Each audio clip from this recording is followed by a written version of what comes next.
YouTube, LinkedIn, and Facebook. We welcome you.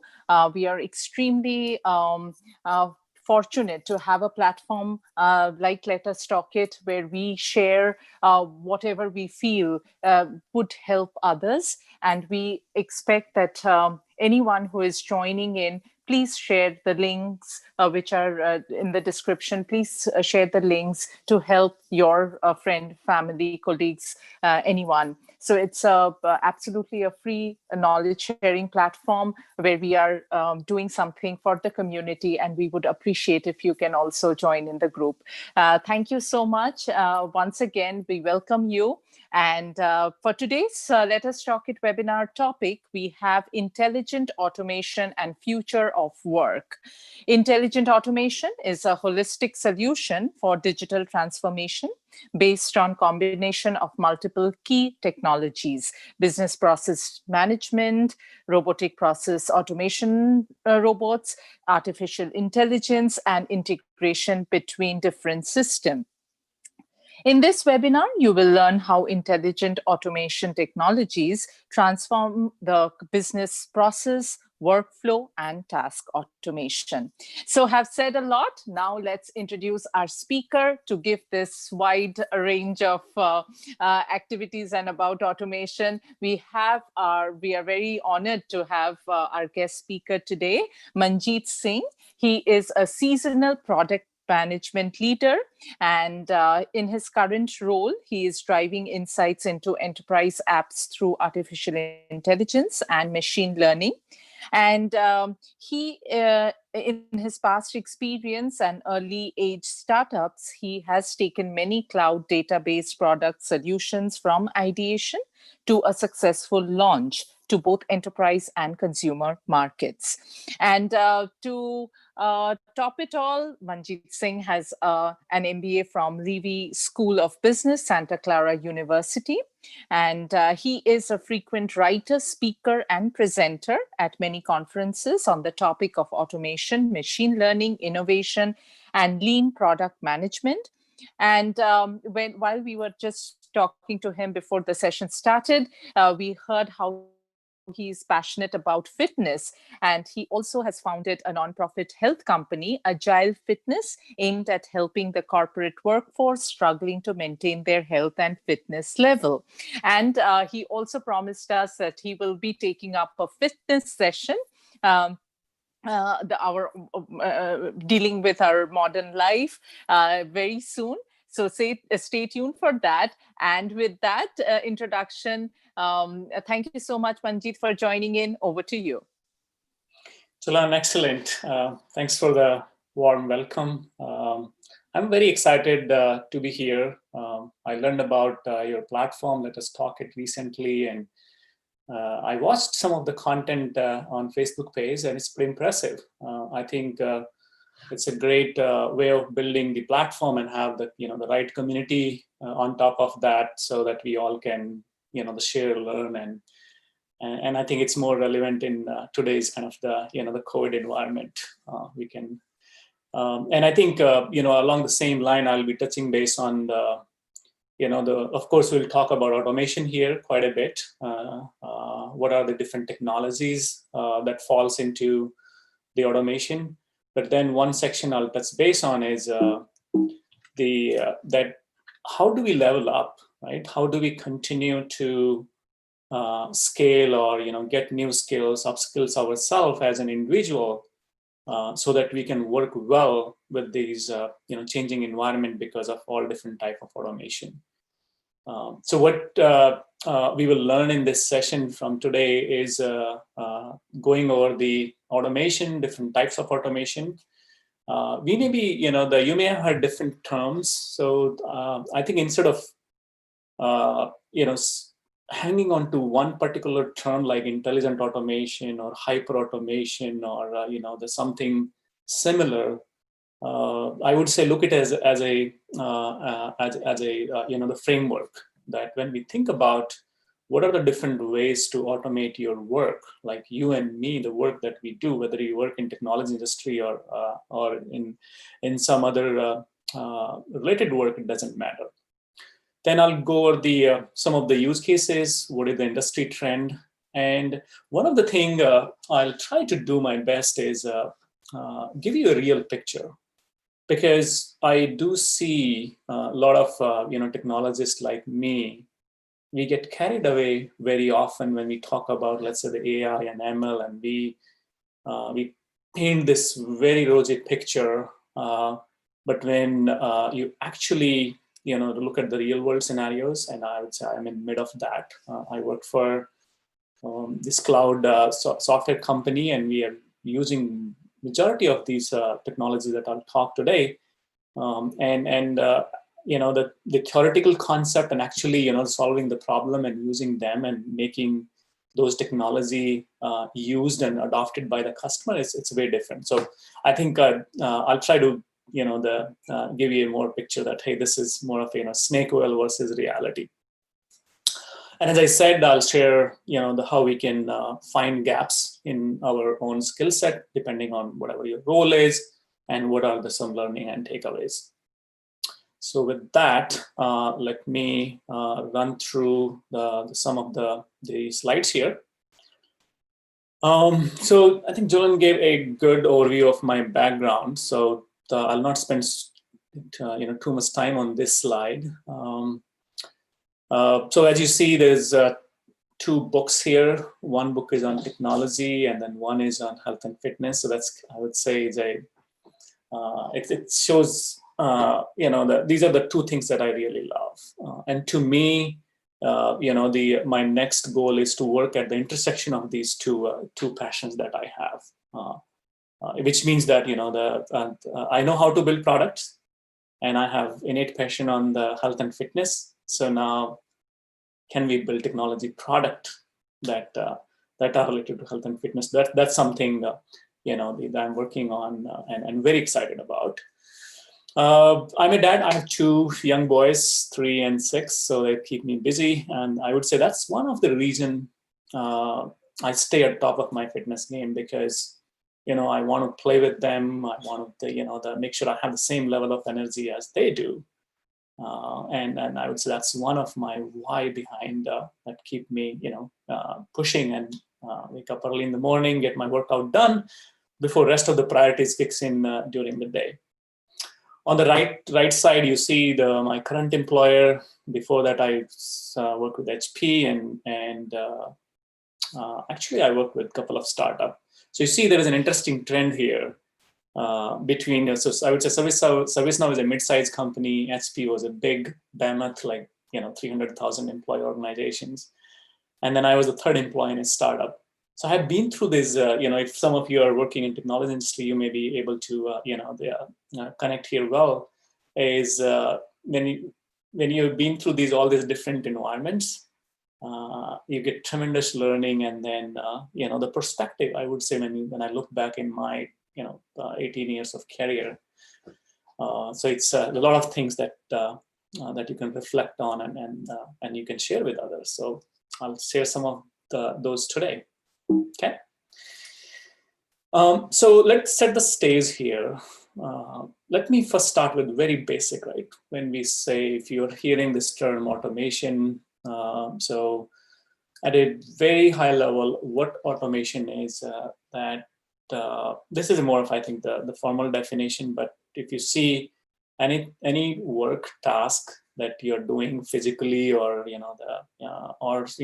partly on computer or partly using with your hands, if that task can be delegated or automated to a software or a hardware robot, that's basically the high level automation means. And why that is important, because as you know, the number of tasks that we do is continuously increasing, right? The variety of tasks and a big number of those tasks are very repetitive, very mundane, and we all want to, I think, at some level, hate doing repetitive tasks because they don't add much value to ourselves, to our organizations, and the overall economy. So that's where I think the main, the gist comes in.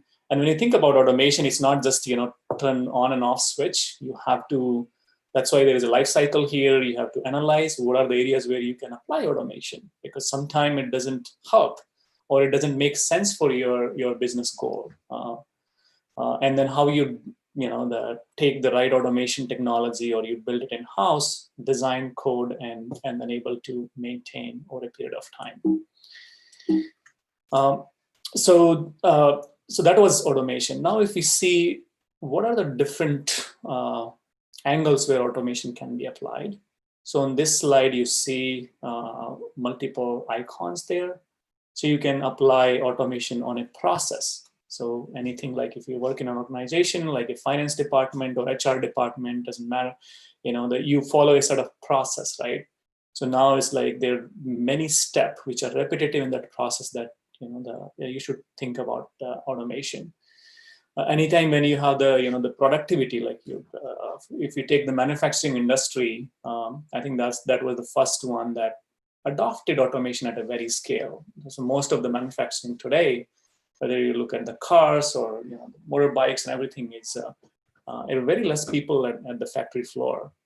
And we have some others like technology automation, which means the automation within the tool itself. So I'll talk about in the cloud, I'll talk about IoT devices. And so as this complexity is increasing, it is very critical for companies to continue to adopt these technologies so that they're ready. For example, the COVID situation really throw away a lot of businesses out because they were not ready. They didn't have a model where they can serve their customers online, or they can ship things out if it's a physical product. And I think those are some of the industries that are having very hard time. And this is just I would say the very generic slide here. And the reason I put it there because we see these, if you're actively reading blogs or, on the internet, you see about, hey, 5G is coming, and because, we need better bandwidth to work on these new technologies. And then we have cloud, been there, and it's still a big trend. AI ML been there, evolving, getting better. I think that it was a very hype, but now there's quite a bit of reality in that. I'll spend quite a bit of time on the software robots, robotic process automation, how it is becoming mainstream and helping in many situations, like the previous slide I had, service automation, process automation, and those type of scenarios. Analytics, IO, and blockchain, right? So many terms here. If you're not familiar, I'll quickly, explain them. So stay tuned. Yeah. Okay, so I use this term intelligent automation as part of the title. And so think of, when we say intelligent automation, is a combination of tool. It's not just, the AI itself, or it's not just, the software robot. It's not just a script. It's not just a rule. What it means is no matter what complex your task is, if you have to automate that task that is spanning across multiple, it's a department in your company, multiple, the platform, legacy platform, and the cloud platform. So intelligent automation, so think of it as a one, I would say, loaded word, where if you see this definition that Julian read earlier, let's say your business process management, where you're designing processes and maintaining them, and then applying automation on those processes where it's possible, and then adding AI or ML intelligence where the decision has to be made, right? For example, if it's just a simple rule-based, you don't need AI and ML, but anytime you need to make decision on yes and no, or take some more input data along the process, and then their integration with other systems. So, and as I said earlier, some people use hyperautomation, to talk about the same thing, but it's a combination of tools to automate more complex tasks. Because for simple tasks, we just some of you, let's say, software developer, or you know how to write scripts to do automate simple tasks. But this is beyond that, and I'll show you some of the actual use cases that are being used in companies at very large scale. Okay, so before we go into that, I think the key question becomes, oh, that's fine, there's these technology comes and go. Why should I care? Okay, yeah, I mean, I ask this question because, things are changing so fast, and do I need to learn everything, or, I have limited time? So I throw in some point because if you whether you are the creator end, for example, like my role, I'm a product manager, or you're a software developer, and so if you're building those things, then it is important. Or you're the consumer end. Let's say you are a user of those product and services. I think it is super important for them to get understand these intelligent automation technology, because they are the biggest opportunity in today's economy. Because the key thing is that, hey, how can we free up you and me and the people, the worker in the workforce, to work on more the project-based task rather than the repetitive mundane task. So that's why it's important. Another thing is, if you see the world, that we had globalization and everything, we all are connected. For example, right now, I'm in a different time zone than some of you, and it's all as real as it possibly can be. So the digital and physical world is coming together. So which means if you are a creator end, like as a product manager, when you build product, you really have to think through so many different scenarios. I'll give you an extreme example. Let's say if you are a developer or a PM for, say, self-driving car. It's you have to account for so many the different scenarios and angles and use cases, because think of when car is driving by itself, you have roads, you have environments, you have the lights and everything. And that's where when you're building the product, it's super important to understand that which technology to use in which place, and having the understanding of what is hype versus what is really useful. And other thing is, the very commonly I heard this term that hey, my manager came, or my CEO or my VP came to me and I said, hey, what can we do with the AI or any other tool, in the sense that they may went to some conference or somewhere and then they heard, and it's like, why we are not using it? And so I think it's better to be prepared. So that's kind of the point I'm trying to get across here. And if you see a little bit of how the automation is being evolved and is it's going towards. So when you have very simple task, like if a task that is that you have to copy data from one place to another place, and that's it, which means it's very repetitive in nature, but it's very structured, right? And that's where, if you see this, the line arrow is going up and up, and depending on the complexity and the number of systems involved, you have to use the more than one tool. So for example, if you're doing this, maybe just a regular scripting or an RPA is good enough. But as you go in here, you need to think about all these integrations, and do we have the APIs or not, and right, everything. And when you go even further, then where the decision has to be done, and that's where these terms, intelligent automation, hyper automation, or the digital worker, future of digital workspace, which means that you and I can sit home, and the software robots will do the work. So I would say that's just like the name hyper automation, it is a super hype. We are not there yet, and I don't think we'll be there in the next couple of years. Maybe to me, it's if we have a success in one use case, that is very constrained, limited environment. And that's where I see people take that one use case, one benefit, and then they try to generalize it.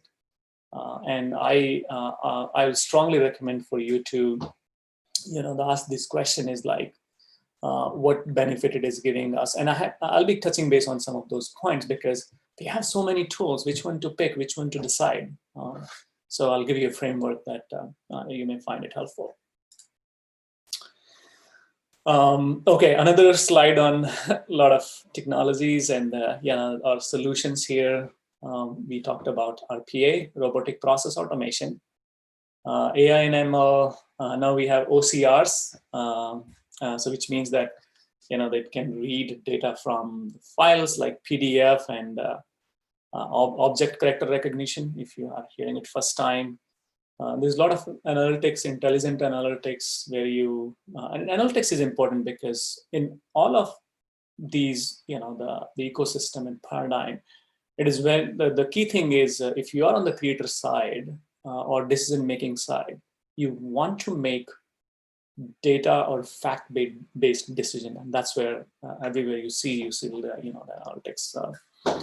Chatbot, you may be seeing it everywhere, starting from social media platforms like Facebook to Google to whatnot, to all the way, the enterprise platform. Like we have a great virtual agent, which is a chatbot for ServiceNow customer, where you can talk to the chatbot and get your most common question answered, most frequent requests that you have from IT or HR. So those can be get served. So I would say the way when you see a slide like this, you just get an understanding of that what it means, right? But then don't worry about. Let's say if you don't understand BPM, it's fine. And most likely if you are hearing it first time, it's not maybe not relevant to you, your business or your work. But let me explain some of the key things which I think are more important than the other on this slide. So, for example, RPA. So RPA is basically a software program.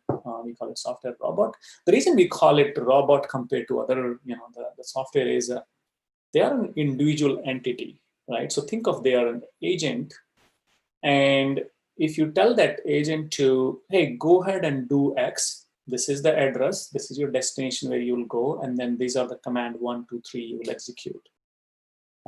So again, it's nothing. It's just the software, a piece of code, and that's where it's different than writing a software code for your web page, because that web page is pretty much static and dynamic, and versus this piece of code is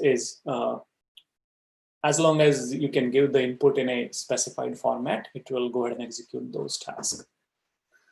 Some of the interesting use cases that you can see, this RPA can open up your email, read your email, which means that, let's say if you are getting a lot of emails and if you want to make sense out of, hey, what's how many email I got from India office or HR related, and can we club them? Can we find some pattern? Anytime when you have to work in multiple system, and what I mean by multiple system is, let's say customer is using Salesforce, SAP, any of those, the ERP or CRM system, or any Workday system like HR system like Workday, or an IT system like ServiceNow.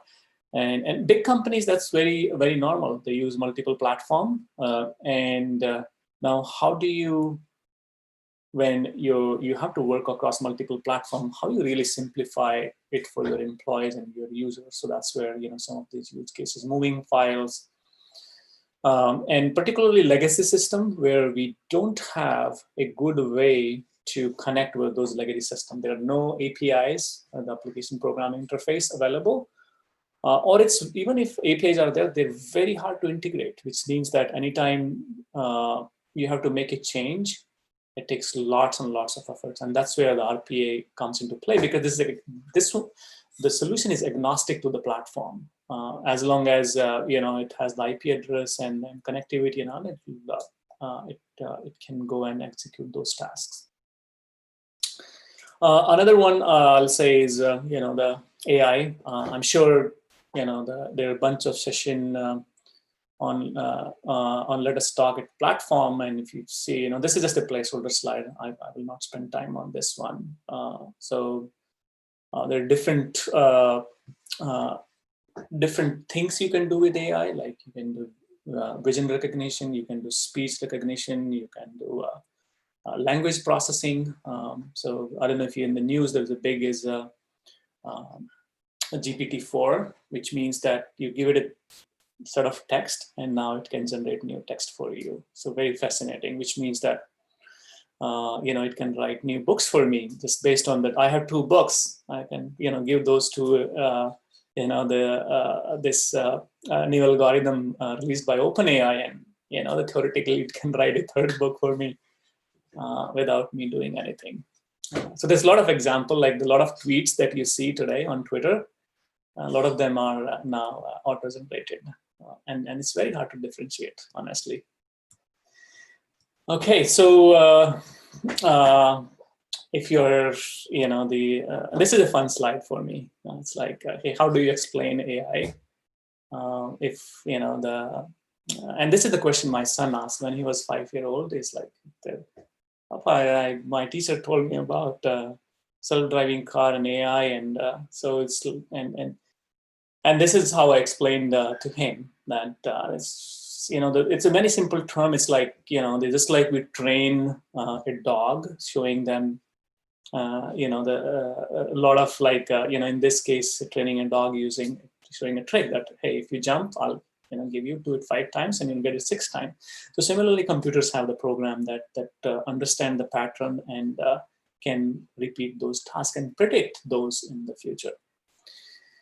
I'll skip this slide. This is AI in itself is its own topic. But this slide deck is I'll share it. So it's a good slide though, because it talks about the entire portfolio where we have the machine learning and all these the different use cases of AI in the ecosystem. All right, let me touch on the blockchain as well, because this was in one of the trending technology. So again, the question is, how do you explain blockchain to your, to a 5-year-old kid? So think of it as that it is kind of if you understand database, we have the linked list there, which means that there is in the database you have the index address and it tells you where is the other address. Now I would say this is an extension on top of that. There's a lot more sophistication behind the scene, but at a very high level, it's like if I they give $5 to 3 people, and even if I forget that who are those 3 people, I can get that information from 2 other people. So I think that's at a very high level. Okay, so then now the key question is, I talked about the RPA, AI, and even the blockchain, and so I think the closest analogy I get here is think of there are a lot of hammers in your hand. Okay, these are the different tools, and anytime you see a business problem, think of them as a nail. So now the question becomes is, I have multiple hammers. Which hammer should I hit on to solve my problem? Right? And if you make a mistake of using the same hammer, let's say if I have the one AI algorithm and I'll put on every nail, doesn't matter if my nail is smooth or nail is with the threaded or so I think that's a mistake that you should avoid. And a lot of I made that mistake early on in the product. Things were not ready, and we just build those features thinking that customer will get excited, but they are not. They were not used because many things customers are not ready, or that was not the right approach to solve that problem. So question is, I'm just I just throw in this number. There are 500 automation tool, and each have its own strength and weakness. So how do you select the right tool? So let me walk you through a framework. So first thing is the obvious one, that you need to understand that what are your business value driver. depending on your business. What is your business goal? Do you want to reduce cost? Do you want to increase revenue? Or do you want to increase employee satisfaction? And sometimes those the goals or the KPIs, key performance indicator, are different for every company, right? So that's why understanding the business value and the goal is important. And then what are the drivers that will drive this change? And this, I think, an interesting report from Everest Group, which is a research firm like Gartner and then Forrester, and then they put out these reports, and then hold this, this notion of digital first or digital transformation, which is basically, I would say, the intelligent automation is at heart, at its the core, which makes a lot of these things possible. So again, even in this view, you see the same terms are coming in. We have RPA as a lever. We have AI, IoT, blockchain. So there's different ways to understand that what we are trying to do. The second thing is we should look at, okay, for example, this is a slide for RPA from Forrester, that this technology has been around, but who is using it? Like, is it everybody in the company, or which any particular department, industry? So if you see here, the biggest usage is in the finance, accounting, then we have in IT, but some of the other ones are not that much, which means that there is a reason. So if you're trying to implement this in some of the other areas, and which means that the processes are very complex, and RPS in itself, like as a standalone, is not enough. So you have to think about the intelligent automation. What other technology you will use that will complement each other. Okay, so another thing is looking at the complexity and benefit. So this slide is very crowded, but think of it as, that you have, the x-axis and y-axis. And then you lay down that, hey, we are trying to, this is our business problem. These are the potential solutions, like hammer and the nail. And now if you see to find out which hammer really works for that's where the previous two slide helps you in identifying the solutions, where you do your little bit of external research from reports like Gartner and Forrester, but then do you do your own pilot or POC testing. Okay, so now let me walk you through the use cases, because by this time you should have the good amount of idea around these different technologies, and then how they come into play when you go from a rule-based recommendation or more structured recommendation to more complex recommendations, right? So let's look at some example. Okay, so I mentioned that now a tool like RPA can read data from email, read data from any file, Excel, PDF, doesn't matter. And so the use case here is I get 500 email every day, and I want a solutions where it can read my email, it can classify, and if there is the issue, then it goes and file a ticket in the system, and then the ticket gets routed to the right person so that my issue gets resolved quickly. So why I want that? Because today, if I do it, I have to read all the email, then I have to go to a system, I have to file it, and then I don't know who is going to work on my issue. I may have to wait for 7 days, 10 days before it reaches to the right group who is capable to solve my issue. But I want to, automate that. So which means that make it more predictable, make it more, reduce the chances of error going to the different wrong group. So here you see at the beginning, that you can use RPA agent to read your email. So this, you have all these command, like, it doesn't matter which tool you use. Popular ones are Automation Anywhere, UiPath. And the good thing is that there's a lot of open source solutions here, which are really good. They I would say at par at the core engines level. And the management level, of course, any open software, so, the community always lags behind but in terms of the capability, like reading from a file, it's pretty much same whether you use open source or others. And then you apply classification model, which is an AI model that predict that, this is the pattern I see in the email, and this is the prediction that, and then you route that email. For example, here, think of integration with a system like ServiceNow. So you create that ticket there, and then do the routing, the classification to assign it to the right group. Okay, so one use case. Let's look at an HR use case. So if you're a hiring manager or like recruiting agent, you get a lot of resume, and some companies get tons of resume. For example, Google, Facebook, they get, I don't know, maybe, I may be messing up the number, but something like, a million resume a year. So now that's a big daunting task for HR team to really screen and then find out the right candidate.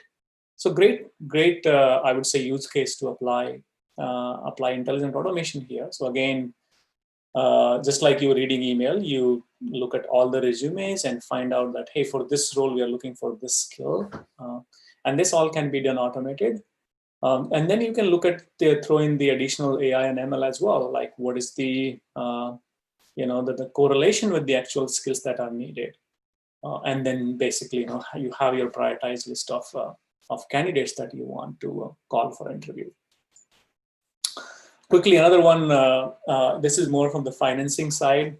You may be if the company is getting a lot of the invoices or those kind of use cases. It's the same basically. You read, make decisions, and then make sure that the fulfillment happens without error-free.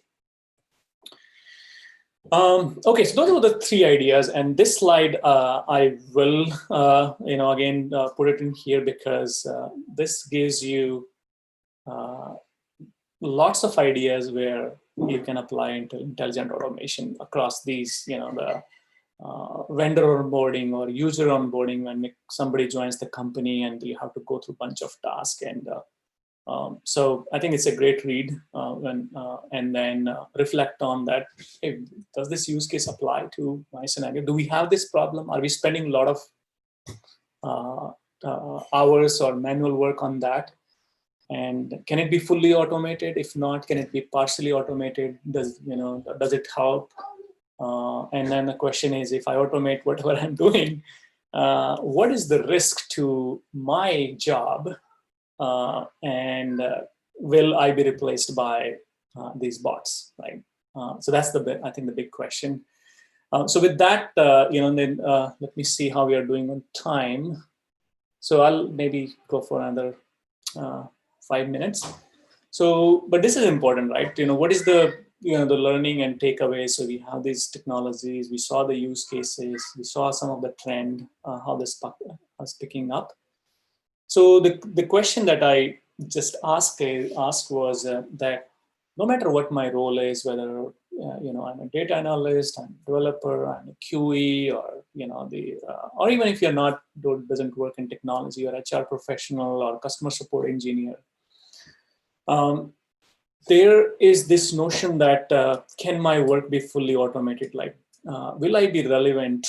A couple of years from now, when the world is leading more to this, the low-code AI-driven automation. And the question is, you see these different, whether you're designing or executing, the different tools. But my take is here is that no, I mean that's not true. It's just the the type of the work is changing. But at the same time, do I need to learn to code? For example, let's say if I understand that people who build would be on the safer side, but what about me? I'm a customer support engineer. Do I need to learn the code? The answer is no. I mean, not everyone will need to learn code, but then able to understand and able to well versed with that, how you can work within that environment, right? So let's say if you're a support agent, and then you also have this digital assistant that works. So basically, digital assistant take the work, and then if they cannot solve it, comes to you. So and what becomes important is from that point on is okay. So we have this world where we have human working on the jobs, and then we have computer robots working on the job. Okay, so think of this as a hybrid workforce where real human like you and me, and then a lot of bots. So let's say a company, 10,000 employee, and they say, hey, we have 10,000 human, and then we have 50,000 bots. And that's true with companies like Amazon, because they have a lot of bots in their fulfillment center. So how do you work together? Or in other words, how do you do the kind of the skill gap analysis? So this is a great framework from Mr. Nandan that I really like. And the good news is you don't have to spend any money. All this learning is you can do it on free. Internet is on your side. And the only thing you need is that you need to identify that what I should be learning, which has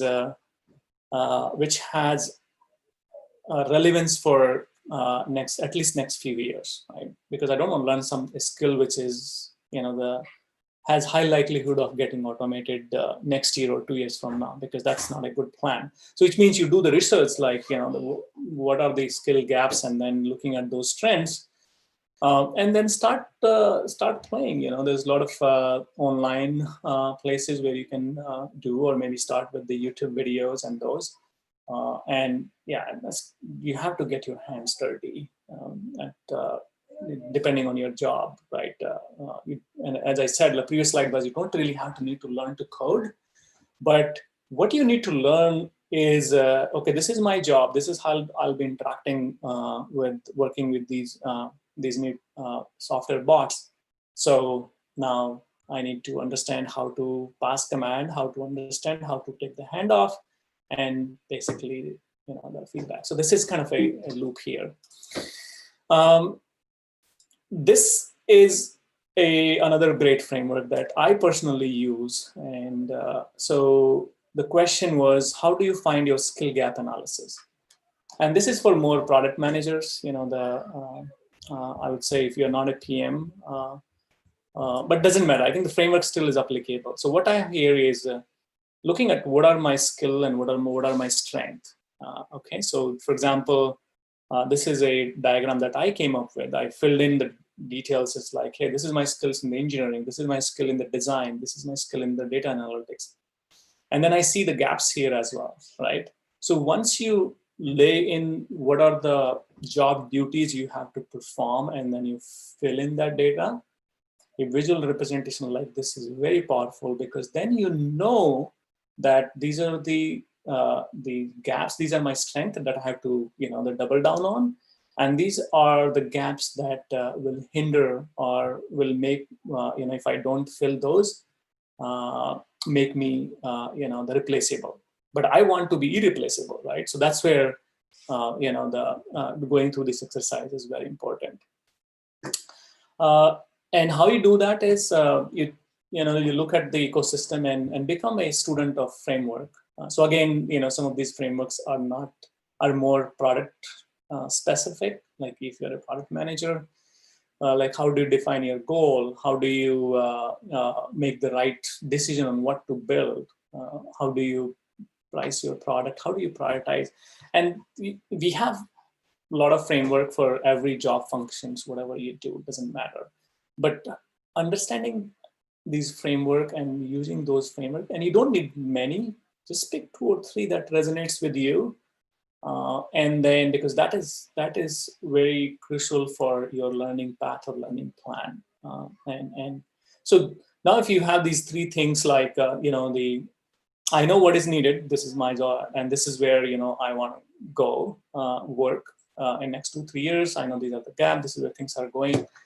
And once you have that assessment, and to me, this whole exercise is knowing yourself, right? And that's where, the old Buddhist saying is, know yourself before you know others. And I think one of the learning over the period of time that I had is the sooner we do that by picking these framework and these thoughts, like, yeah, some of the tidbits that I shared.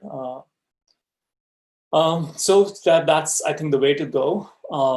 And let me touch base on the most important thing that I really, really believe that no matter what skill you build, you can become an expert in AI, ML, or RPA, and doesn't matter. But if you're not taking care of your health, in a long term, it doesn't matter because the issue is, and this is the tweet I did some time ago, that if you are tired and sick, if you are in the hospital, and it doesn't matter what skills you have. So respect your body, take care of yourself, your mind, and then go ahead and do your best. Learn, do, grow, and have fun. So with that, I will wrap it up. This was my last slide. Here is my contact information, my email address. This is my Twitter handle. And if you want to follow some of my fitness work that I do, Google Agile Fitness, go on Facebook, anywhere. I post a lot of videos, how-to videos, workouts, nutritions, and so that's the fun project to end with. So with that, let me pause here. Srini, Raj, do we have questions, or how do we want to kind of go from here? Yeah, we can just wait for any question from the audience. Yes, Raj, please. Nagendra. Yeah, Manjeet, that was a wonderful talk. And like you pointed out in your last slide, a fit mind and fit body. Okay. And that was very clear from the way you were presenting. The topic was covered in a crisp and a clear manner, in a very nice top-down fashion, and enough details were covered, but at the same time, not too many details were covered. It was very good. But coming to the point, I wanted to touch base on the recent interview there was with Brian Cornell, who was the chief executive of Target Corporation. You know the Target?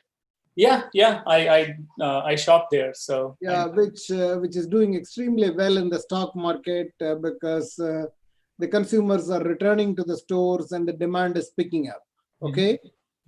And he was saying that our automation models as to demand forecast as well as sourcing countries were way out of sync with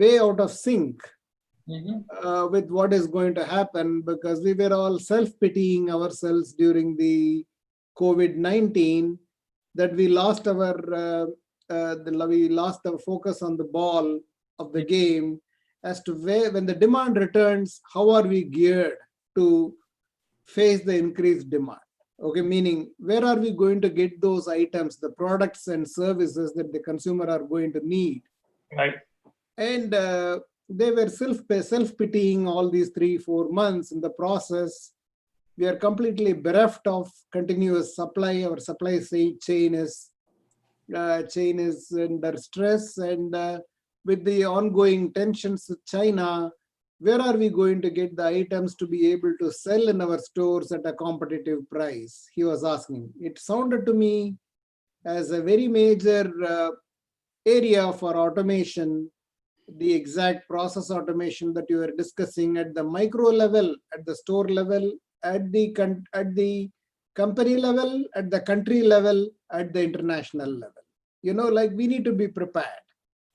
And constant analysis, analytics, demand forecast, supply forecast, generation of new suppliers, whether we should have gone into India or Philippines or some other place to produce these items, so that when the demand returns, we are geared.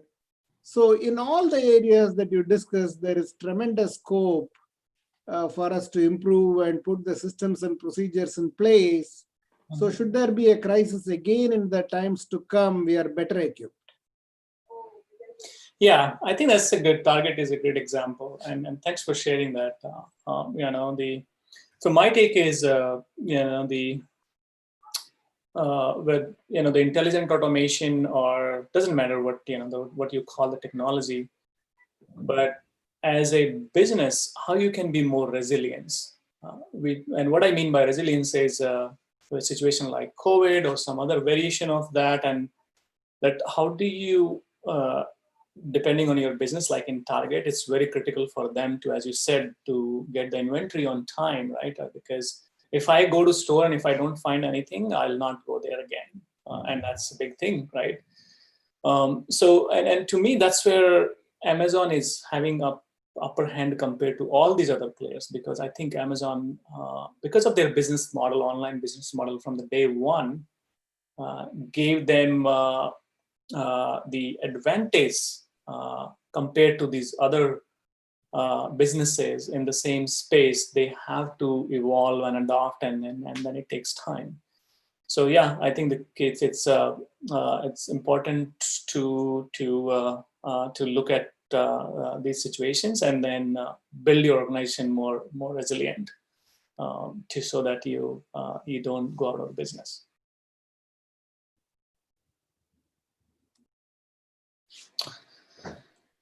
Okay. Do we have any other question?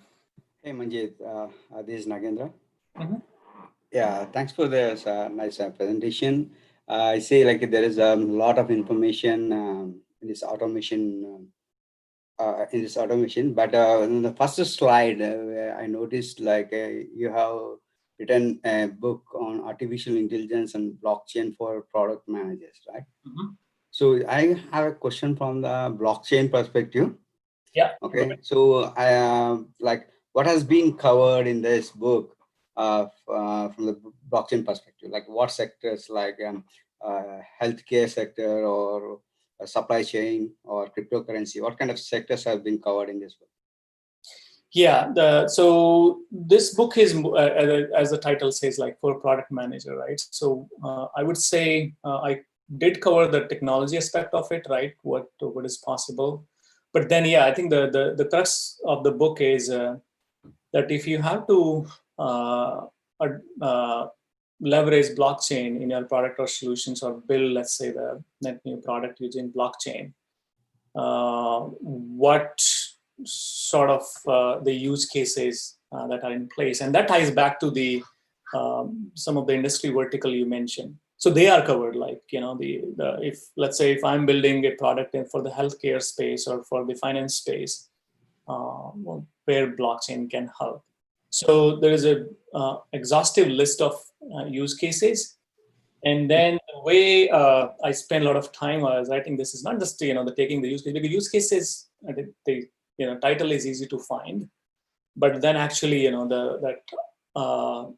what business problem does it solve, and where it's more relevant, and then how do you capture the business value? Because a lot of time, just like some of these technology, like you may heard the news, this company adopted some blockchain or some chat bot, and then after a year they decided to stop it because it was impacting their employee satisfaction or NPS score and things like that, right?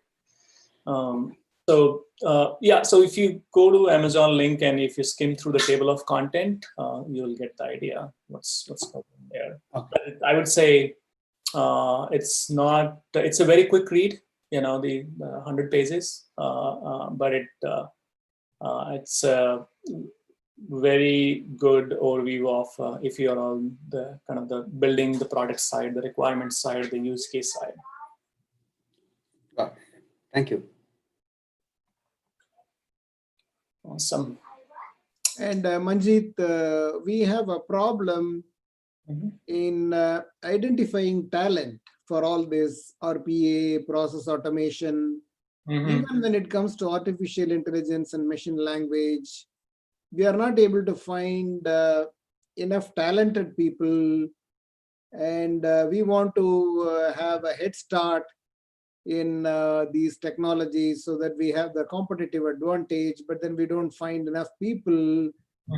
Not only that the subject is very nascent, but there are also the current visa problems that are impeding the process. And how do you suggest that we overcome, and what are the practical tips that you would like to give?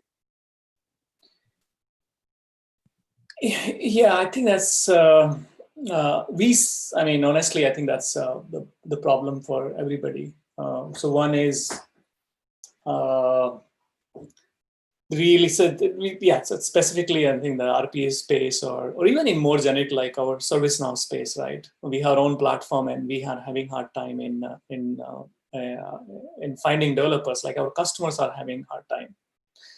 So one approach that is working really well for us is, I think we have to start building communities like this. I would say, I think of Let Us Talk It as also a community where, that's it, start bringing that education and then highlighting the importance and then how it benefits you as an individual. And to me, I think the overall the requirement and the market size and the pie is increasing, which means that it's it's something for everybody if you want to go into. Um, so what we have done to fill gap in our ServiceNow skill set is we have started our own training certification and generating a lot of free content and paid content both. So all the kind of basic fundamental is all free, but then if somebody wants to go more advanced, then you take more structured courses and I would say in a year or two, we have trained, and I think that's a very proven model. If you look at Microsoft or Cisco, right, their certifications.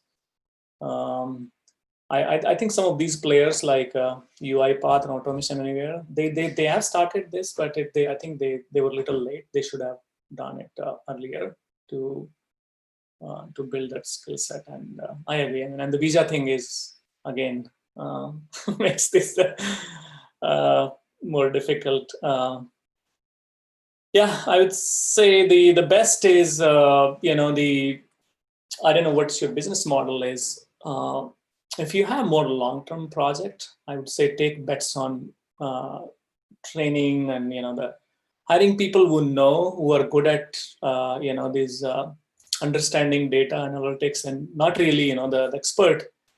They can very quickly, like in 3 to 4 months, can come up to a speed where they can start contributing to your project. So I'd say, yeah, I don't know, internship, new hire. If you have projects in US, then yeah, that's the one way to go. Yeah, I mean, I don't have the very crisp answer for you. But, yeah, it is very difficult. Now, what people are thinking is it is going to be a problem to get people on visa and the green card, etc. So it might be a good idea to develop these talent pools abroad, like in India or some other country, train them where there is abundant manpower and technological skills available. You may not be able to bring them down here and monitor the project right under your nose, but train them remotely by whatever methodologies, online training or whatever, and bring them up to speed and then slowly integrate them where possible. Should there be a government change in the US or the policy change, when they liberalize, bring them down here and then synthesize things a little more closely. Until such time, we are thinking of having a distributed workforce, train them by whatever remote technologies, and address the gap. I think that's the way to go, honestly. I mean, if I see here, right? So I live close to San Francisco, and a lot of my friend actually moved out because now the company is allowing remote work and all. So I think this distributed workforce is the future in here, which means that and unless you're building some hardware product that add those dependencies. Otherwise, majority of these automation, at least the development work, the implementation work, and all the scaling work, that can be pretty much all of it can be done remotely, right? So I think that's a good idea. I mean, instead of this betting on that the visa restriction will go away next year, I wouldn't do that because you never know, right? So it's good to build that talent pool wherever it makes sense for you cost-wise, And then from the beginning, assume that those people have to work, all in a virtual remote environment. And so whatever additional tools you need to buy to make the team productive, I think that that's the way. Yeah, thank you, Manjit. It was very insightful and a good overview. Mm-hmm. So, and I'm equally impressed by your multi-talented abilities in other areas as well. So, yeah, I just would like to know more about that other initiative that you mentioned about that. If the questions on this topic are done, then I think we can probably go there. Yeah. Probably I didn't hear anything. So yeah. So what is the other initiative that you have set some noble targets? Yeah. So I would say to me, I was saying, right, specifically people who have a sitting job. So I turned 40 this year. And this relation, I would say, I had 10 years ago. That and if I look at my peers at work or in my family, it's like hey, as soon as you go like 30 plus or 35 plus, it's like we are pretty much done from the point of view that we cannot stay strong, we cannot stay agile and mobile and have energy throughout the day. And we build up back pain, we build up all those, right, because of the lifestyle. And to me, fitness is, and some of the things is, we know intuitively, right? We know when we say that, hey, fitness is a lifestyle, or the health should be a long-term game. We should not be thinking of, just how can I do 12 weeks transformation, or and that's where a lot of people get stuck in gaining weight, losing weight, gaining weight, losing weight, and it happens year over year, year over year. And I wanted to get out of that loop because I wanted to have flat stomach throughout the year and more energy to, as I said, to play my kids. And I build those skills and I practice them. And to me, I call it kind of a daily practice. And it's not that I, the workout heavy every day, but I move every day. I hydrate myself well, and so some of those things. I make sure that I sleep well. And some of those things now I have been teaching, and I have successfully, I would say, transformed hundreds of, the clients, family, friends, and those lives. And that's where, some of the things I wrote in the book as well, that how we can do it. So now coming down to the plan and the scale. So what I'm working on right now is taking this my side business, which is health and fitness, and building my own products in the sense that, again, it's kind of the platform where trainers can and clients can connect together and they get services from each other. There are solutions like, I don't know, in India, there's one popular one is squats, right? Fitter Squat. I don't know if you're so it's kind of the same model where you connect the people who want to get fit with the people who know and teach others how to get fit. And fit here means, to me, it's more holistic fitness, and it's not unless you're competing in something or you have some the aspiration goal, like do some sports and everything. Otherwise, to me, hey, I want to have more energy, because to me, the more energetic you are. And that's where the analogy, if I expand on that, is like when you're sick in the bed. So if you see a more skilled person versus a less skilled person, if a less skilled person knows that how to, take care of themselves, I think in the long run will go much farther than the high skilled person. Yeah. That's a great statement, actually. So, yeah, it's interesting because we also started. I mean, online yoga classes by a very senior instructor. We 2 classes per week online, and that's Okay. going well. So, yeah, definitely, I think I would like to discuss offline Okay. with you as well on this, interest for us. Yeah, thank you so much. If you give me 1 minute, I'll give you a glimpse of. So I run this community on Facebook. So it's Agile Fitness. Oops, let me. Classic Facebook is going away. Why you are showing me that? Okay, so this is the community I run. And in a second, say next. Get started. So there's 100,000 plus followers on this one. And this is where I post a lot of content, the workouts, a lot of different type of workouts, for beginners, for advanced, for mediums, for example, this is the push-up ones. And more one, like I keep Tuesday fasting, and this is like a Hanuman Dand on Tuesday. Wow. Yeah, so yeah, and this is my personal profile. So my full name is Manjeet Singh Jakar. So this is the yeah. So I work out a lot. I speak in the fitness conferences as well every day. Another thing is that I'm the most popular at my work is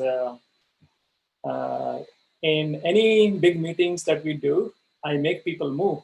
It's like they're like, hey, let's do a quick workout, and we do a lot of these every month. For example, there is a plank.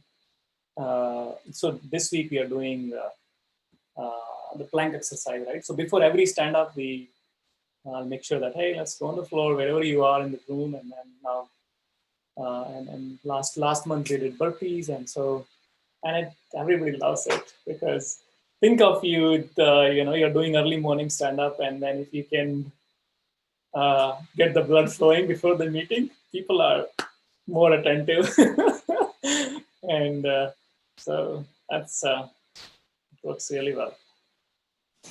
Very true, and so relevant in the current times as well. Sounds really great. Thank you so much. Awesome. Yeah, thank you, Manjeet. And if you inspire a little bit more, I guess Srini will start asking all of us to do that exercise every morning before the call. Yeah, that's it. Yeah. So, If you use Instagram or Facebook, I do one early morning post, and that's usually goes into that inspiring bucket.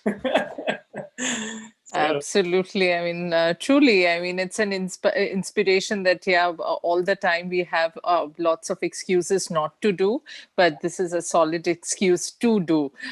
So, thank you so much for the wonderful presentation. Just one more quick, any other question, any other inputs, feedback from anyone? Yeah, it is a very interesting topic, this process automation. The important thing is that how do you face it, and how do you start, and in what stages, and what is the organizational goal, and how to take it in installments. Am I right, Manjeet? yeah, and I'll be happy to do maybe a follow-up session if there is interest. Maybe so now we kind of learned about what it is and some of the potential use cases. Yeah. Maybe next section we can do is how to operationalize it, right? So maybe operationalizing intelligent automation. So let me know if there's interest. Maybe next month. Yeah, because just by the volume of the slides and the crowded slides that you showed up, it appears that how overwhelming it can be. Yeah. It can get very overwhelming, and to the extent that somebody might say, oh, this is not my cup of tea. Okay. Yeah. So, but then if you can kind of work out a strategic plan stage by stage in an incremental way, meaning suiting the strategic initiatives of the company, then we can successfully implement it, right? Yeah. Yeah, no, I mean, as I said, so let me know, and which specific, like, if you want me to talk about a specific industry, or then I think that's even better, because then we can be more targeted. So what I talked about today, as you said, is like, kind of a 30,000 feet view. And now let's go and look at uh, the actual example. And I'll give you, I'll anonymize some of our customer names, and I can show you exactly. This is where we started. This is it's kind of the crawl, walk, run framework, and where we are, the last year versus this year, and what we have learned, and what is real versus what is not, the less real. Absolutely. Thank you so much, Raj, for the questions, feedbacks, and always being with us. And yes, what I can decipher from all this is that we need to book you for multiple sessions for automation, for fitness, and so on. So thank you so much, Manjeet, for your time. And please, everyone who has joined in, please do not forget that we have again another session of Let Us Talk It webinar tomorrow at 12 p.m. EST. The topic would be Peak Performance Success Blueprint. And we have we do this exciting Let Us Talk It youth series. And this week on Fridays from 12 p.m. EST as well. For this week's topic, it's I think it's out of the box topic that what if I have to do high school again? The journey into a time machine sort of a topic, lessons learned that won't be repeated during high school if we got another chance to do high school. So all of that, the youths are really, spending their time getting ready to have a wonderful session. So please do join in. From Tuesday to Friday, every day from 12 to 1 p.m. is all that we can bring to you to help the community as a whole. With that, we end this session. Thank you so much, Manjeet, once again. And everyone else, thank you so much for joining in, and have a wonderful rest of your day. Thank you. All right. Thanks, everyone.